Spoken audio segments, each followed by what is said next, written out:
Wan Hai കപ്പലിൽ വീണ്ടും തീ. കപ്പലിന്റെ താഴത്തെ അറയിലാണ് തീ കണ്ടത്. ഈ ഭാഗത്തെ കണ്ടെയ്നറിലെ വിവരങ്ങൾ കപ്പൽ കമ്പനി മറച്ചുവെച്ചു. തീ നിയന്ത്രിക്കാൻ കഴിഞ്ഞില്ലെങ്കിൽ കപ്പൽ മുങ്ങാനും സാധ്യതയുണ്ട്. സഹിൻ ആന്റണി ഉണ്ട് വിവരങ്ങളുമായി. സഹിൻ, ഇതിപ്പോൾ കേരള തീരത്ത് നിന്ന് എത്ര നോട്ടിക്കൽ മൈൽ അകലെയാണ് കപ്പൽ സ്ഥിതി ചെയ്യുന്നത്? ഈ തീ നിയന്ത്രണ വിധേയമാക്കാൻ കഴിയുമെന്ന് തന്നെയാണോ അധികൃതരിൽ നിന്ന് ലഭിക്കുന്ന വിവരങ്ങൾ? വിശദാംശങ്ങൾ.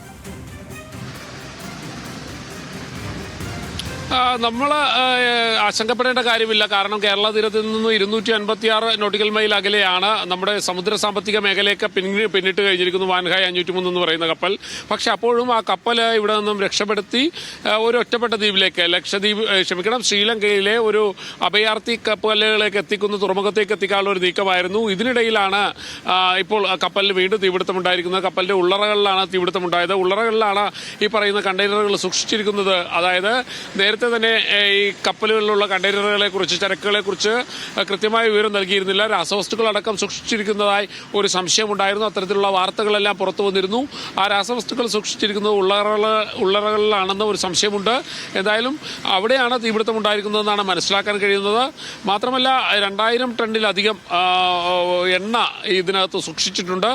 ഈ തീപിടുത്തമുണ്ടായാൽ സ്വാഭാവികമായും വലിയ രീതിയിൽ തീ പടരാനും കപ്പൽ താഴ്ന്നു പോകുന്ന നിലയിലേക്ക് കാര്യങ്ങൾ എത്താനുമുള്ള സാധ്യതയുണ്ട്. ഏതായാലും കപ്പലിലെ തീ അണക്കാനുള്ള ശ്രമം ഇപ്പോഴും തുടർന്നുകൊണ്ടിരിക്കുകയാണ്.